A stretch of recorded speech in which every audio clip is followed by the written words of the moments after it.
And here we go. We're continuing. I mean, I guess this is what we're doing. We're gonna keep going. I picked it up right where I left off last time, which was I had just like basically beat the first little mini level there. So this is just the continuation of it. Hopefully that's what you guys were. Oh boy. Wanting to see here. Okay. Power up. Bingo. All right. This is the good one. This is the good one. This is the good one. I love it. I love it. I love it. Yep. By the way, Ecto 1 can jump, just so you know. The mad hydraulics on this thing. Like, it's got just the best. Also, New York's pothole situation is actually surprisingly kind of like that. I know it's very silly that it's like, you know, these massive gaps that you got to jump across, but New York does have a major pothole problem in my opinion. I noticed that when you walk through, I don't normally drive in New York, but at the same time, it's very obvious that they have some major issues with that. There was a section of the street in Times Square at one point that was so empty. It was just gone. Like it was like somebody had taken a backhoe and just said, "Yeah, there doesn't need to be a street here." I always thought that thing has a face. Yeah. He's like going, "Hey." But yeah, it like they have a major pothole problem.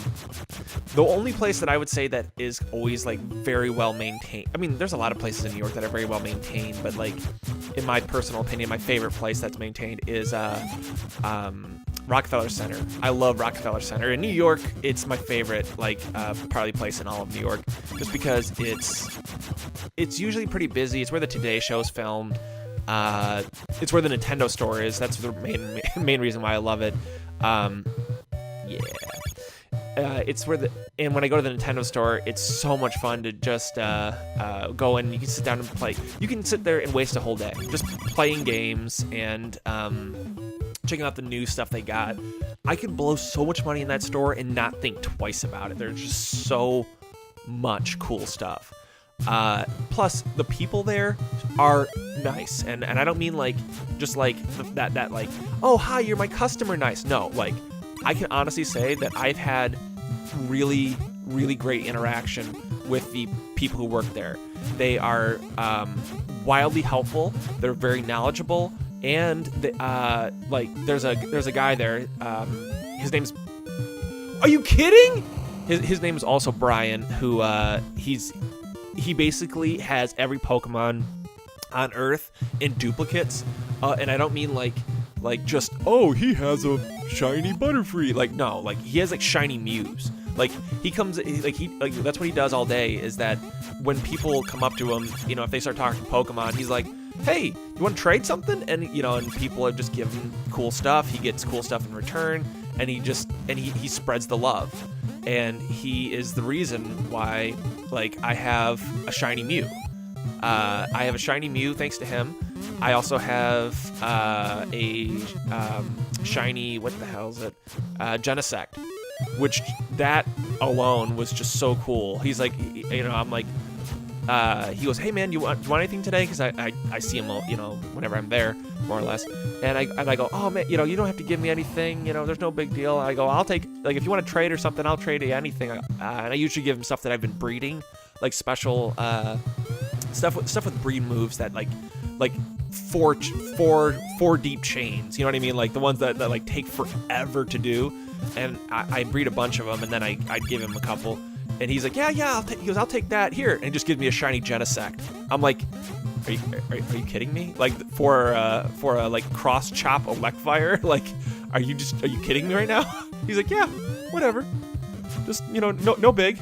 I'm like, you are a saint when it comes to this stuff. But when you go to the Nintendo store, you know, first off, don't abuse the guy. If you hear this and you go there and you're like, oh, where's Brian? I hear he gives away shinies. No, that's not what I'm saying. I'm saying he's a nice guy who, you know, I've developed, I've talked to enough that we've developed a, you know, not like a, you know, hey, he's my best buddy kind of thing, but at the same time, yeah, you know. They're great there. I love it. I fully recommend it. If you can ever go to an event, especially, holy crap, they are fun. They do on the first Sunday of every month. At least they've been doing it for a little while now. Is like basically it's Pokemon Day, where like the people at the store will battle the customers.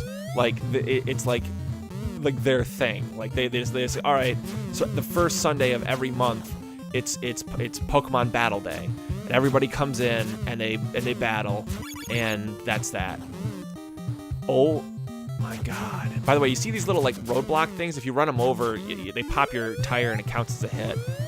The weird thing is that I've never been quite sure what they are. I think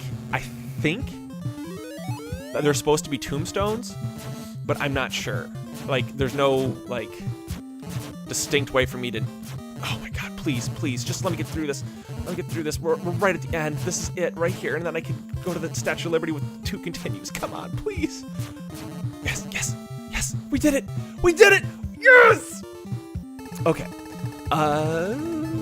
Yeah. But anyway, like they do like trainer, like it's the trainer day, and they like everybody you come in and you play. It's so much fun, and they people come in, they play, they trade, they battle. It's a good time for everybody. But this is actually a pretty accurate depiction of the New York subway, at least. I'll give them that. All run down and terrible.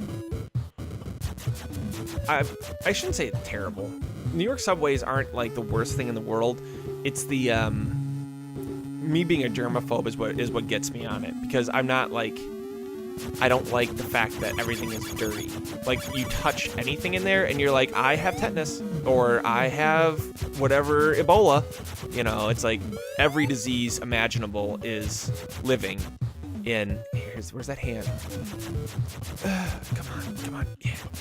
All right. Hand. No! I was early. There it goes. Oh, another hand. What? 2 hands? Are you kidding me?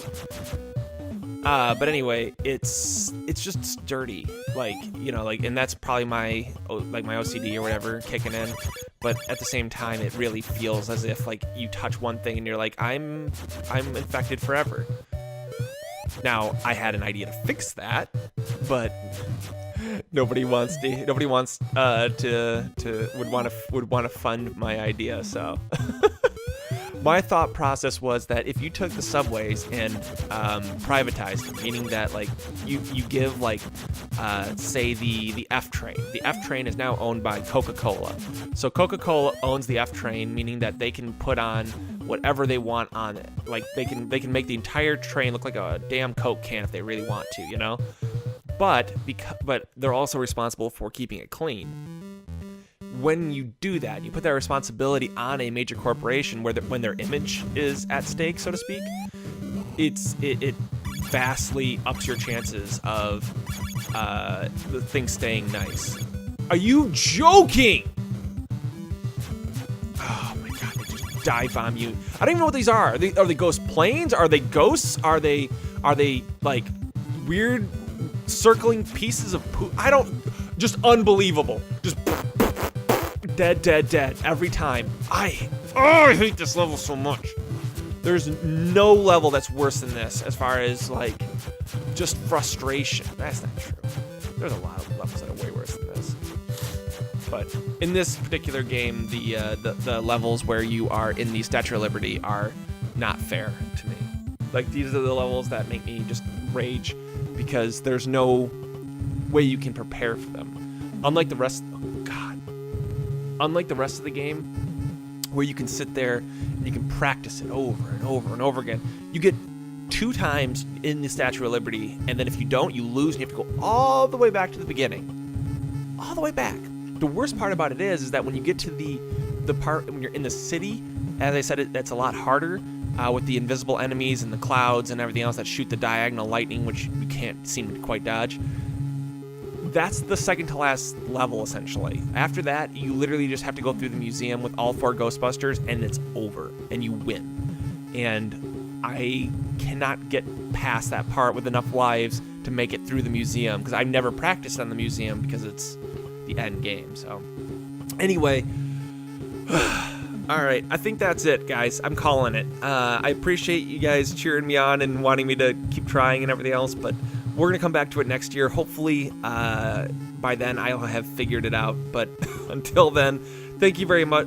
Thank you very much for watching. I appreciate it, and definitely leave those comments in the section below, letting me know, number one, how you guys are doing today, what's been going on, and also what you want to see next and all that fun stuff. So, all right, well, have a good day. Wait, a stroke of midnight. I've never sat on the screen this long. Stroke of midnight, New Year's Eve. Oh my god. This is the actual story. I never saw this. Ghosts start arriving by the boatload. The Titanic was in this game, or in this movie, but it's not the game, but you know.